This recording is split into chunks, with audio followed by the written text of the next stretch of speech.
Maya Collins stood in the command center of the human colony ship New Horizon. Her hands shook as she watched the alien ships on the main screen. The Krathari Empire had sent 20 warships to claim the planet below. Their ships were big and covered in weapons. Each one could destroy a human city in minutes. "They want us to leave," said Captain Rodriguez from the communications station. "The Krathari say this planet belongs to them now." Maya looked at the planet on the screen. Kepler 442b was rich with rare metals that humans needed. 3,000 human families had already started building homes there. They had been working for 2 years to make the planet safe. "What are our orders, Commander Collins?" asked the lieutenant. Brown Dot Maya felt the weight of her family name. A Collins family had served in the human military for over 100 years. Her grandfather, General Henry Collins, had won the Mars War. Her father, Admiral Jack Collins, had defeated the robot uprising near Jupiter. Her brother Luke commanded the fastest attack ship in the human fleet. All of them had one thing in common. When faced with enemies, they fought. They won through strength and fear. It was the Collins way. "Sir?" Lieutenant Brown asked again. Maya looked at the communication screen. She could call for backup. The human war fleet could be here in 6 hours. They could fight the Krathari and probably win. But many people would die on both sides. "Open a channel." "To the Krathari command ship," Maya said. "Maya, what are you doing?" Her brother Luke's voice came through the private comm. His ship, the Warrior's Edge, was 3 systems away. "Dad wants you to show strength. Make them back down." "I'm going to talk to them first," Maya replied. "Talk?" Luke's voice was sharp. "Collins don't talk. We act." Maya ignored her brother and looked at the communication officer. "Are they answering?" "Yes, Commander." "The Krathari leader wants to speak." The main screen changed. A tall alien appeared. The Krathari looked like a cross between a lizard and a bird. Their leader had bright red scales and sharp teeth. His name was War Chief Klex. "Human leader," Klex said in broken English. "You leave." "No, this world is ours." "War Chief Klex," Maya said, keeping her voice calm. "My people have been here for 2 years. We have built homes and farms. Why do you claim this world now?" Klex's eyes narrowed. "We claim all worlds in this area. Humans are weak. You cannot stop us." Maya felt her crew tense behind her. She knew what they expected. Her grandfather would have threatened to destroy the Krathari ships. Her father would have called for immediate military backup. Her brother would have already started shooting. But Maya had studied the Krathari culture. She knew something others didn't. "War Chief Klex," she said, "I know your people value honor above all things. Is it honorable to take a world from families who have worked hard to build something good?" Klex seemed surprised by the question. "Honor? You speak of honor?" "Yes. Your people have a saying, 'The strong protect, the weak destroy.' We are not here to destroy. We are here to build and grow. Isn't that what the strong do?" The alien leader was quiet for a long moment. Maya could hear her crew whispering behind her. On the private comm, her brother was shouting for her to stop talking and start fighting. "You quote our old ways," Klex said finally. "Most species only know us as warriors." "I know your people were once farmers and builders," Maya continued, "before the great wars changed you. What if we could share this world? The planet is huge. There is room for both our peoples." Klex's head tilted. "Share? No one has offered to share with the Krathari in 300 years. "Then let us be the first," Maya said. "Your people need the metals from this world. So do we. But you also need food, and we are good farmers. We could trade." For the next 2 hours, Maya talked with War Chief Klex. She learned that the Krathari Empire was not as strong as it seemed. They were running out of food on their homeworlds. The constant wars had destroyed their farms. Maya offered them something no one else had, a chance to feed their people without fighting. The humans would share the planet and teach the Krathari how to grow food again. In return, the Krathari would protect the system from other threats. When the talks ended, the Krathari ships moved away. War Chief Klex agreed to the deal. The planet would be shared. No one had to die. Maya thought she had won a great victory. She was wrong. 3 days later, she stood in her father's office on the military station New Washington. Admiral Jack Collins was a big man with gray hair and cold blue eyes. He looked at his daughter like she was a stranger. "You gave away a planet," he said. "I saved 3,000 lives," Maya replied. "You showed weakness to our enemies. Now every alien species in the galaxy will think humans are soft." Maya's brother Luke stood beside their father. "She made us look like cowards, Dad. My crew is laughing at our family name." Admiral Collins walked to the window. Outside, human warships prepared for battle. "The Collins family has protected humanity for 100 years. We did it through strength, through fear, through making our enemies know that we would always fight back harder than they could hit us." "Times are changing, Dad," Maya said. "We don't have to solve every problem with guns." Her father turned around. His face was hard as stone. "You are no daughter of mine." The words hit Maya like a physical blow. "Dad, ... You will be transferred to Harmony Point Station," Admiral Collins continued. "Consider yourself lucky. Another commander would have you court-martialed for cowardice." "This isn't cowardice," Maya said, her voice breaking. "This is smart. This is weak," Luke said. "And Collins are never weak." Maya looked at her family. These were the people who had raised her, who had taught her about duty and honor, who had made her want to serve humanity among the stars. Now they looked at her like she was their enemy. "Fine," Maya said quietly. "If being smart makes me weak in your eyes, then I'll be weak. But I won't be wrong." She turned and walked to the door. As she reached it, her father spoke one last time. "When the aliens come for Earth, don't expect the Collins family to save you.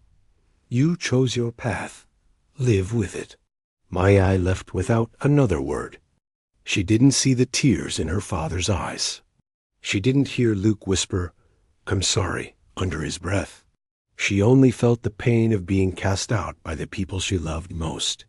2 weeks later, Maya stood on the observation deck of a transport ship. She was heading to Harmony Point Station, a small diplomatic outpost that most people had forgotten about. Her military career was over. Her family had disowned her. But as she watched the stars go by, Maya made herself a promise. She would prove that there was more than one way to be strong. She would show the galaxy that humans could win without destroying everything in their path. She just didn't know yet how much that promise would change everything. Maya Collins stepped off the transport ship onto Harmony Point Station. The place was smaller than she had expected. Most military stations were huge, with thousands of people and hundreds of ships. Harmony Point looked like it could hold, maybe 200 people on a good day. The docking bay was quiet. A few alien traders moved boxes of goods from one ship to another. Maya saw species she had only read about in books. There was a tall, thin alien with blue skin and forearms. Another looked like a walking tree with glowing leaves. A third had scales like a fish, but walked on 2 legs. "You must be Commander Collins." Maya turned to see a woman walking toward her. She was about 50 years old, with dark hair and kind brown eyes. She wore a simple diplomatic uniform with no military ranks.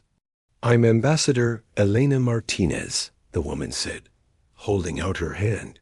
"Welcome to Harmony Point." Maya shook her hand.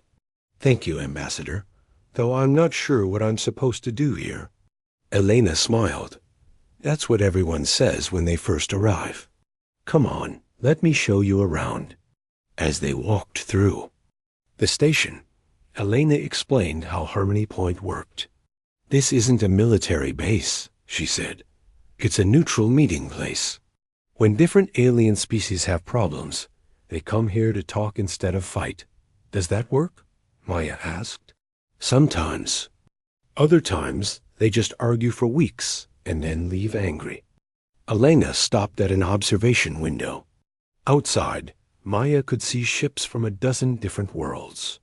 But even arguing is better than shooting. Elena showed Maya to her quarters. The room was small but comfortable. It had a bed, a desk, and a window that looked out at the stars. Get some rest, Elena said. Tomorrow, I'll show you what we really do here. The next morning, Maya met Elena in the station's main conference room. 3 aliens sat around a table, all talking at once in different languages. Maya's translator device was working hard to keep up. What's the problem? Maya asked. Trade dispute, Elena whispered. The Viridians want to sell crystals to the Mokari, but the Mokari think the price is too high. The Alterians are stuck in the middle because they need both species to trade. To their space, Maya watched the 3 aliens argue. The Viridian looked like a giant insect with 6 legs. The Mokari was covered in thick fur and had tiny black eyes. The Alterian was humanoid, but with green skin and a very long neck. How long have they been at this? Maya asked. 3 days, Elena replied. Maya studied the aliens. In her military training, she had learned to identify enemies and neutralize threats. But these weren't enemies. They were just people trying to make a living. The Viridian keeps touching his antenna when he talks about price, Maya noticed. And the Mokari's fur gets darker when she's angry. Elena looked impressed. You're very observant. Most humans don't pick up on alien body language so quickly. What does it mean? The Viridian is nervous about something. Probably not just the price. And the Mokari isn't really angry about money. She's frustrated about something else. Elena stood up and walked to the table. Excuse me, she said politely. May I ask a question? The 3 aliens stopped arguing and looked at her. Zektar, Elena said to the Viridian, your crystals are usually much cheaper. Why are you asking for more money now? The insect-like aliens. Antenna twitched. The ... The mining equipment is old. We need new machines, but they cost much. Ah, Elena nodded. She turned to the Mokari. And Furka, you usually buy crystals from 3 different suppliers. Why do you only want to buy from Zektar now? The furry alien's color shifted to a lighter shade. The other suppliers, they will not sell to us anymore. They say Mokari are bad customers. Maya began to understand. This wasn't really about crystal prices. The Viridians needed money for new equipment. The Mokari had lost their other suppliers and were desperate. The Alterians were caught in the middle. Elena turned to the Alterian. Velton, your people are good at building mining equipment, aren't they? The green-skinned alien nodded. Yes, but we do not have the materials. Elena smiled. What if we could solve everyone's problem at once? For the next hour, Elena helped the 3 species work out a new deal. The Alterians would build new mining equipment for the Viridians. The Viridians would give the Alterians crystals as payment. The Alterians would then sell those crystals to the Mokari at a fair price. Everyone got what they needed. When the aliens left happy, Maya stared at Elena in amazement. How did you do that? Maya asked. I listened, Elena said simply. Most negotiators try to force solutions, but the best solutions come from understanding what people really need. Over the next few weeks, Elena taught Maya more about diplomacy. She learned that every species communicated differently. The helix. People spoke through color changes in their skin. The Christian race shared thoughts through sound frequencies. The Void Runners used scent to express emotions. Humans are actually very good at this, Elena explained one day as they walked through the market area. We're one of the few species that naturally tries to understand how others think. Really? Maya asked. Think about it. On Earth, humans had hundreds of different cultures and languages. You learn to work with people who are completely different from you. Most alien species never had to do that. They all grew up thinking the same way. Maya watched the aliens in the market. Elena was right. Most of them stayed with their own kind. But the humans moved easily between different groups, trading and talking with everyone. That's why your solution with the Crothery worked so well, Elena continued. You didn't just threaten them. You tried to understand what they really needed. Maya felt a warm feeling in her chest. For the first time since leaving her family, someone was telling her that her way might be right. But my father says strength is the only thing aliens respect, Maya said. Elena stopped walking and looked at her seriously. Maya, there are many kinds of strength. Your father's kind works sometimes, but it also makes enemies. And enemies have a way of becoming bigger problems later. That afternoon, Maya got her first real test. 2 ships arrived at the station at the same time. One belonged to the Razor Clan, a group of warriors who looked like giant crabs. The other belonged to the Song People, who looked like dolphins but could breathe air. The 2 species hated each other. They had been fighting for 50 years over a water world that both claimed. They're here for mediation, Elena told Maya. This is your chance to try what you've learned. Maya felt nervous. These weren't traders arguing about prices. These were warriors who had been killing each other for decades. The meeting started badly. The Razor Clan leader, Chief Scar, slammed his claw on the table. The Song People are thieves. They steal our sacred waters. The Song People's speaker, a graceful being named Flow with Current, made angry clicking sounds. The Razor Clan pollutes our breeding grounds with their machines. For an hour, they argued. Maya just listened and watched. She noticed the chief.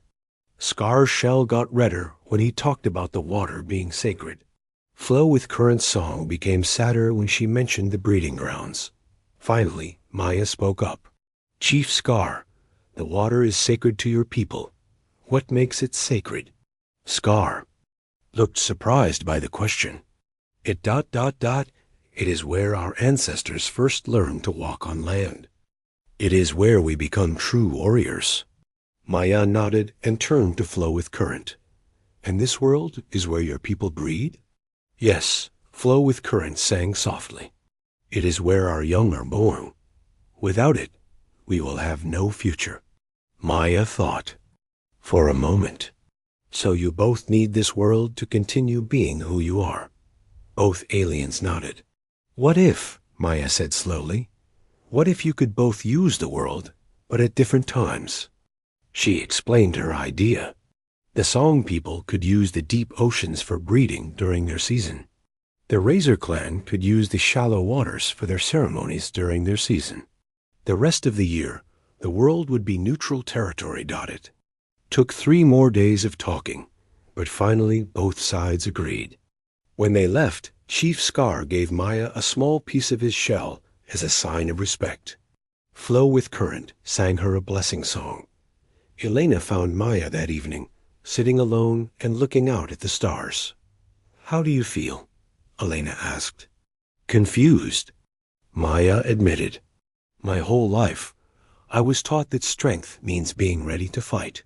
But here, strength seems to mean being ready to understand. Elena sat down beside her. Your family isn't wrong about strength being important. But they're not right about what strength is. True strength isn't about making others fear you. It's about making others trust you. Maya thought about her father and brother. They were strong in their own way, but their strength created enemies. Elena's strength created friends. I want to learn more, Maya said. Elena smiled. Good, because The galaxy is full of problems that can't be solved with guns. And humans like you might be the key to solving them. As Maya looked out at the stars, she felt something she hadn't felt since leaving home. She felt hope. Maybe her family had been wrong about her being too soft.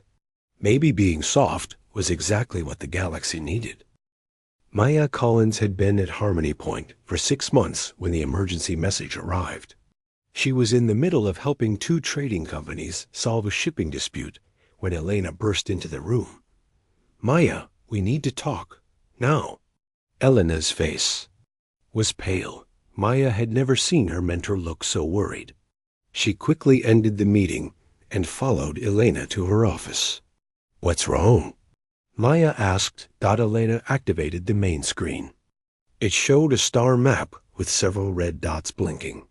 The Zephyrian Crisis. 3 inhabited planets have gone dark in the past week. Maya looked at the map. Gone dark? Completely destroyed. Not by weapons, but by something else. The planets just disappeared. Turned into chunks of rock and metal. The screen changed to show images from space. Maya saw what had once been beautiful worlds with oceans and forests. Now they were just dead rocks floating in space. How many people lived on those planets? Maya asked quietly. 12 million on the first world, 8 million on the second, 15 million on the third. Elena's voice was tight. All dead. Maya felt sick. Who did this? That's the problem. We don't know.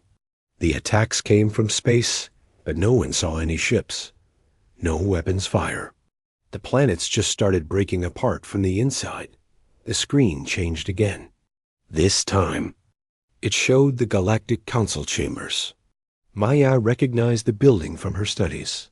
It was where all the major alien species met to discuss important matters. The Council is meeting tomorrow, Elena said. They want to send a military fleet to patrol the area and destroy whatever is causing this. That makes sense, Maya said. If something is destroying planets, Maya, look at this. Elena showed her another image. This one was taken by a deep space probe.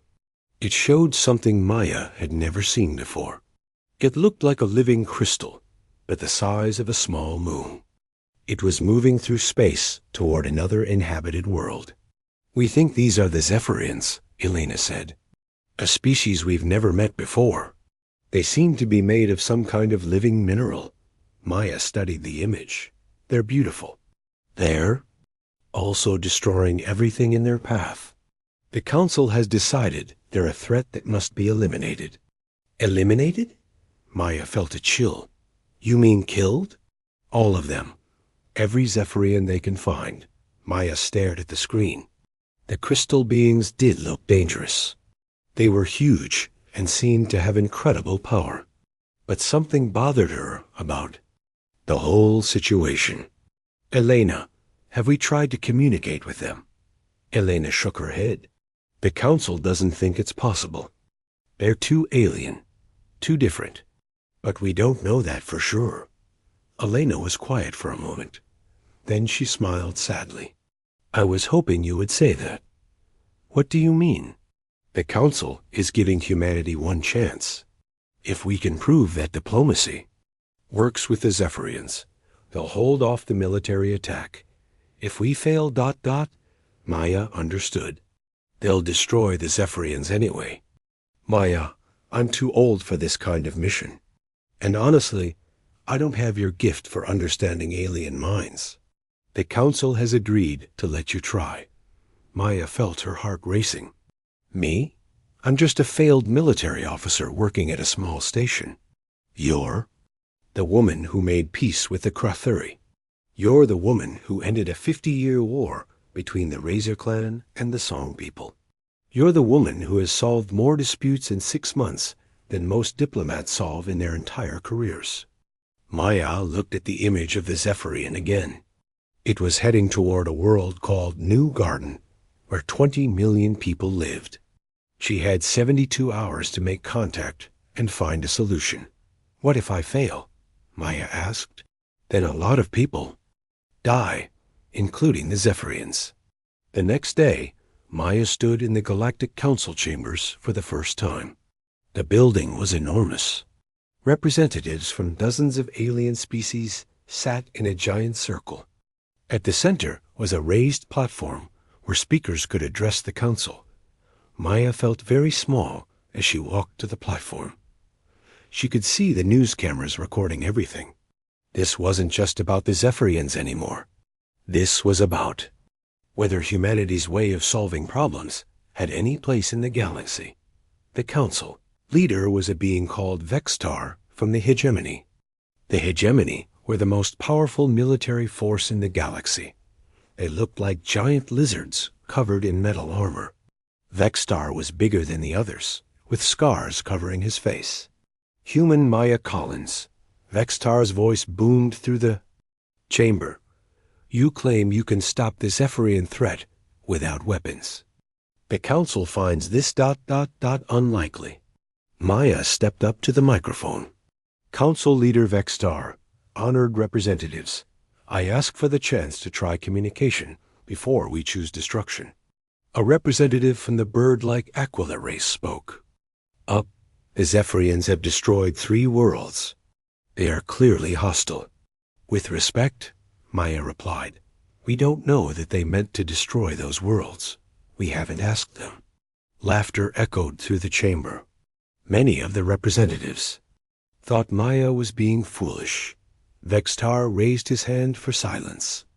You have 72 hours, human. If you fail, the combined fleet will eliminate the Zephyrian threat permanently. As Maya left the chamber, she saw a familiar face in the observation area. Her brother Luke was there in his military uniform. He looked older and more tired than she remembered. Maya, he called out. She stopped and waited for him to approach. They hadn't spoken since the day her family disowned her. Luke, she said carefully. I'm commanding part of the attack fleet, he said quietly. Dad wanted me to be here when you fail. Maya felt hurt, but not surprised. When I fail? Not if I fail? Luke looked uncomfortable. Maya, these things destroyed 3 planets. They're heading for another one. This isn't like your trading disputes or territory arguments. This is about survival. What if they don't know they're hurting people? Maya asked. What if they do know and don't care? Maya looked at her brother. He was a good man, but he thought like their father, like their grandfather. When faced with a threat, the Collins family fought. If I succeed, Maya said, will you tell Dad that maybe there was another way? Luke was quiet for a long moment. If you succeed, I'll tell him myself. Maya's team was small. Besides herself and Elena, she had a communications expert named Kate Williams and a xenobiologist named Dr. Peter Davis. They traveled to New Garden on a small diplomatic ship. The Zephyrian was already close to the planet. When they arrived, up close, it was even more amazing than the pictures had shown. It looked like a crystal mountain floating in space. Different colors flowed across its surface like slow lightning. How do we talk to a living rock? Kate asked Doctor. Davis was studying his readings. It's not exactly rock. The mineral structure is more complex than anything we've seen. And there are energy patterns inside it that look almost like ... Like what? Maya asked. Like brainwaves, like thoughts. Maya stared at the Zephyrian through the ship's window. If it was thinking, then maybe it could be reasoned with. Kate, can we send a signal to it? What kind of signal? Maya thought about everything Elena had taught her. Different species communicated in different ways. The Zephyrians were made of crystal and energy. Maybe they communicated through energy. Patterns. Try light patterns. Simple ones. Like the way we might use mathematics to show intelligence to aliens. Kate worked at her controls. Soon, their ship began flashing lights in simple patterns. 1 flash, then 2, then 3. Basic counting. For several minutes, nothing happened. and the Zephyrian began to glow. The light patterns across its surface changed. It was copying their signal, then adding to it. 4 flashes, then 5, then 6. It's responding, Elena said excitedly. Over the next few hours, they developed a basic way to communicate. The Zephyrian used light and energy patterns to express simple ideas. Maya's team used their ship's lights to respond. Slowly, a picture began to form. The Zephyrian wasn't trying to destroy planets. It was trying to build something. Its name, as far as they could translate, was Harmony Seeker. It was looking for materials to create a new home. Its original world was destroyed by a cosmic disaster, Dr. Davis explained.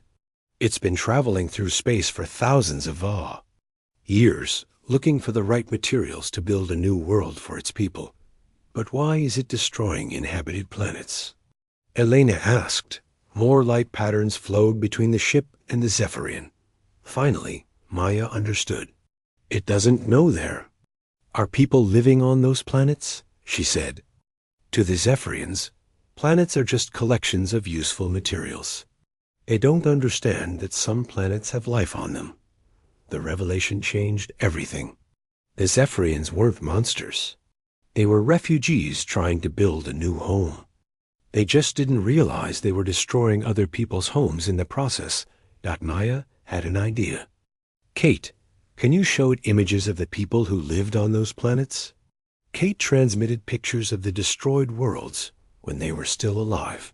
Cities, farms, families.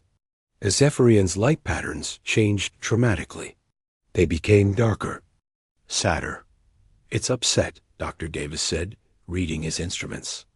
The energy patterns suggest distress. Maya felt a surge of hope. If the Zephyrian felt bad about destroying those worlds, then maybe it could be taught to avoid inhabited planets in the future, that they were running out of time.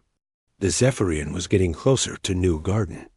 In a few hours, it would start, breaking down the planet to use its materials.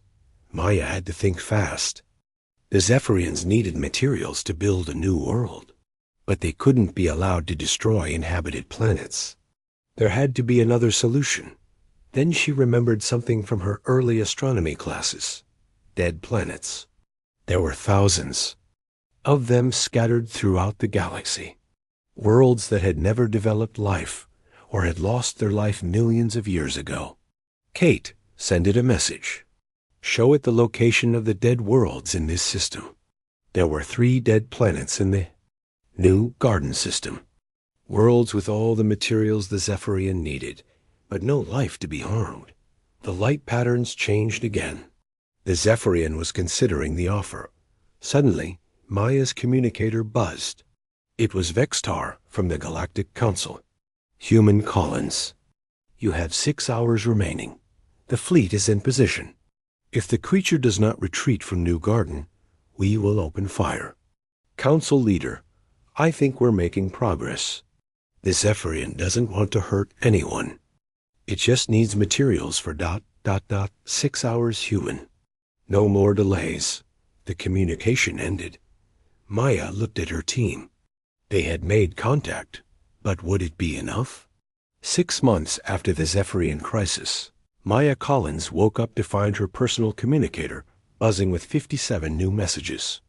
This had become normal since the news about her success had spread across the galaxy. She got up from her bed at Harmony Point and looked out the window. Where once there had been only a few alien ships, now there were dozens. Species from all over the galaxy were coming to the station, asking for human help with their problems. The first message was from Ambassador Elena Martinez, who had been promoted to head of the new Galactic Mediation Center. Maya, we have another situation. The Vortex clans and the Crystal Lords have been fighting over mining rights for 300 years. They want to try the human method before they go back to war. Maya smiled as she got dressed. The human method was what aliens called her. Approach to solving conflicts. She had never given it a name, but others had started calling it the Collins Doctrine. The name was ironic. The Collins family had built their reputation on military might. Now their name was being used for peace. Maya walked to the main conference center, which had been expanded 3 times in the past 6 months. The old station could barely handle the number of visitors they were getting. In the center, she found her assistant, Kate Williams, organizing files on a dozen different conflicts. "Good morning, Commander," Kate said. "We have the Vortex Crystal situation at 9. The Helix people want mediation with the Void Runners at 11. And the Spiral Council wants to discuss making the Collins Doctrine an official galactic policy." Maya poured herself coffee and sat down. "The Spiral Council wants to make it official?" Kate nodded.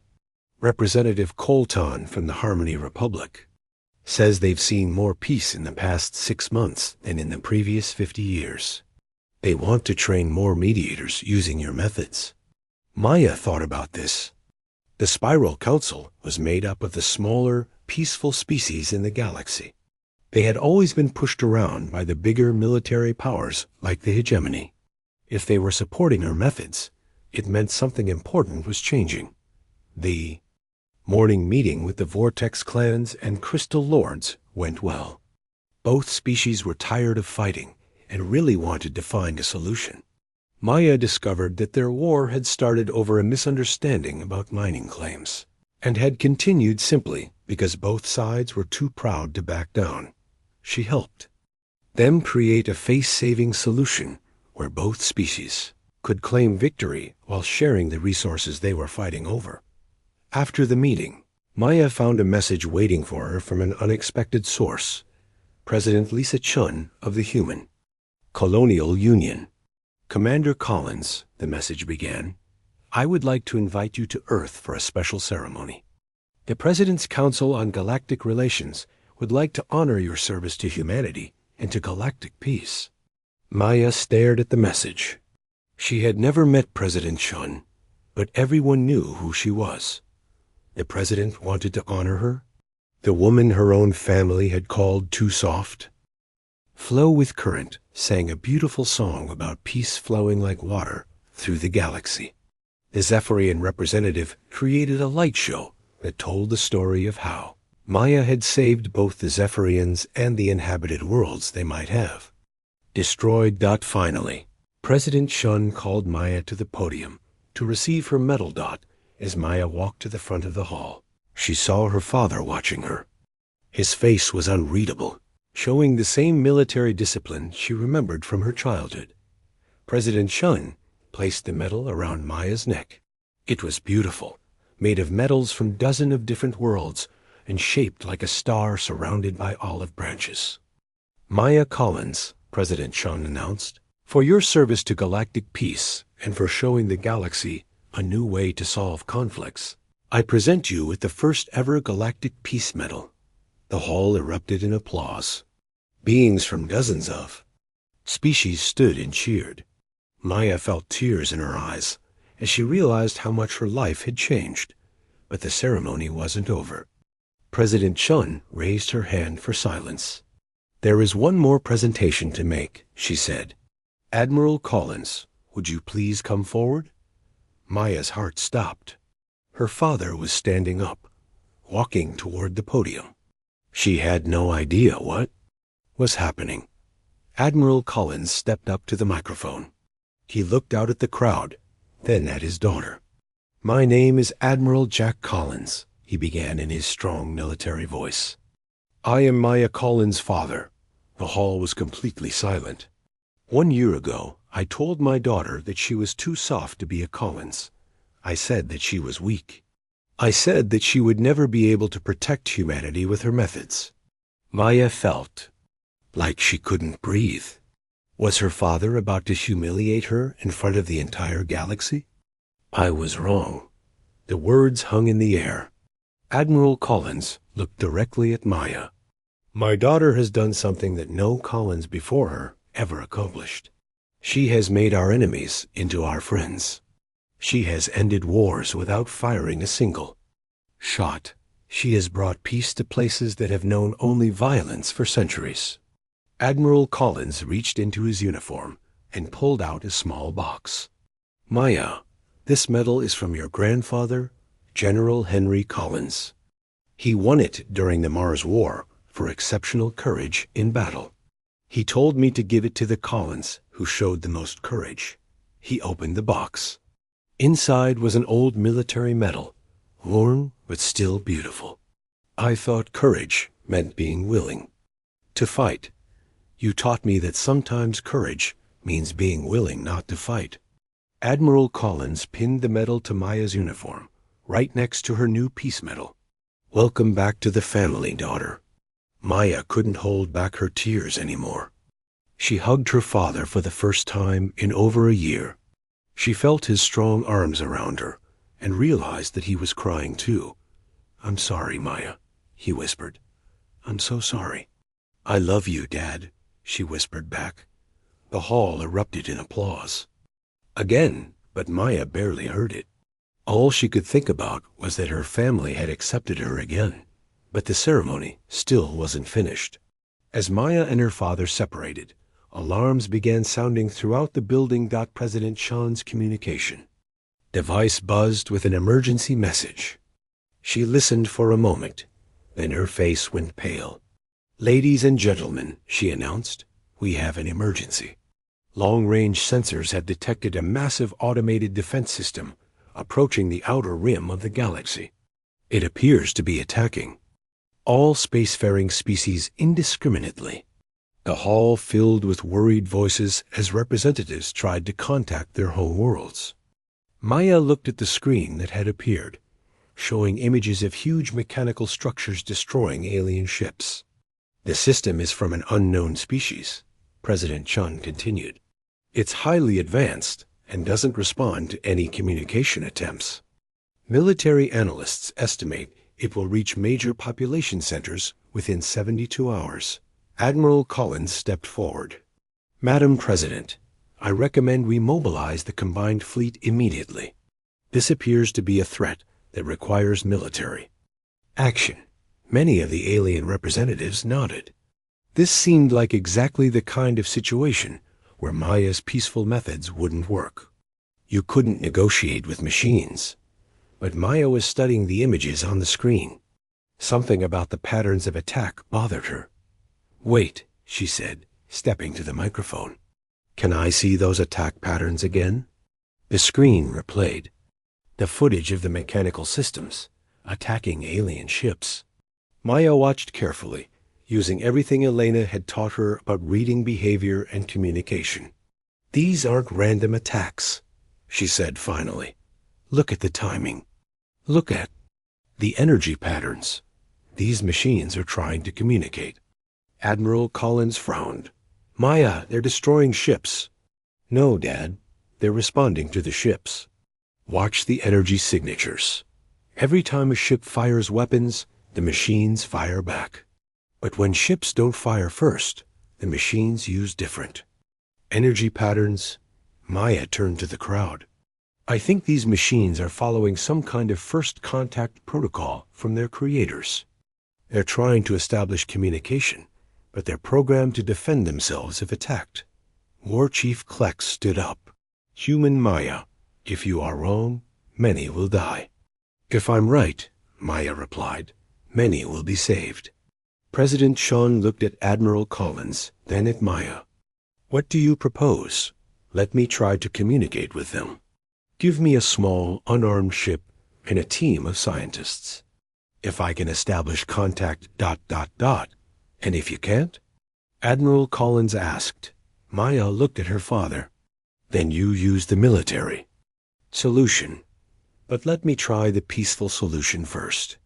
Admiral Collins was quiet for a long moment. Maya could see him struggling with his military instincts. Finally, he nodded. You have 24 hours, he said. After that, the fleet moves in. Maya assembled her team quickly. Kate Williams came with her, along with Dr. Peter Davis and several communication specialists. They took a small research ship called the Peaceful Dawn toward the outer rim. When they reached the automated defense system, Maya was amazed by what she saw. It was like a city made of metal and energy, floating in space. It was beautiful and terrifying at the same time. Beginning communication attempt, Kate announced. Following the same methods they had used with the Zephyrians, they began with simple mathematical patterns. But instead of light, they used energy pulses dotted first. Nothing happened. Then the giant system began responding with its own energy patterns. "It's working," Dr. Davis said excitedly. "The system is copying our patterns and adding to them." Over the next 12 hours, they developed a basic communication system. Slowly, the story emerged. The defense system was called the Guardian Network. It had been built by a species called the Architects, who had died out millions of years ago. The Guardian's job was to protect the galaxy from invasion by hostile forces, but the Guardian had been waiting so long that it had forgotten how to tell the difference between friends and enemies. When new species began traveling through space, the Guardian tried to establish contact using the old protocols. When the species attacked, instead of responding properly, the Guardian defended itself. "It's been trying to say hello for thousands of years," Maya explained to the galaxy leaders over subspace communication. But everyone who met it started shooting first. Working with the Guardian, Maya learned the proper first contact protocols of the Architects. She taught the Guardian how to recognize peaceful intentions and how to communicate with the new species that now filled the galaxy dot in return. The Guardian shared the advanced technology of the Architects. Medical devices that could cure any disease. Energy systems that could power entire worlds without pollution. Faster-than-light communication that could connect the entire galaxy instantly. When Maya returned to Earth, she found the greatest celebration in human history waiting for her. The woman who had been called too soft had just prevented a galactic war and ushered in a new golden age of technology and cooperation. At the victory celebration, Admiral Collins found his daughter standing alone on a balcony, looking up. "The stars. Having second thoughts?" he asked. Maya smiled, just thinking about how different things could have been. "If we had attacked the Guardian first, double quotes, but we didn't. You found another way." They stood together in comfortable silence for a moment. "Maya," Admiral Collins said finally, "I spent my whole career preparing to fight enemies. You've spent yours turning enemies into friends. I think your way is better." Maya looked at her father. "Your way taught me courage and discipline. I needed those to do what I do." Admiral Collins smiled. Maybe that's what being a Collins really means. Not just being strong, but being strong enough to find the right solution, even when it's not the obvious one. As they watched, ships from dozens of worlds flew overhead in formation. Former enemies flying together in peace. All because one woman had been brave enough to believe that understanding was stronger than fear. Maya Collins had proven that sometimes the strongest thing you can do is refuse to fight. And in doing so, she had changed the galaxy forever.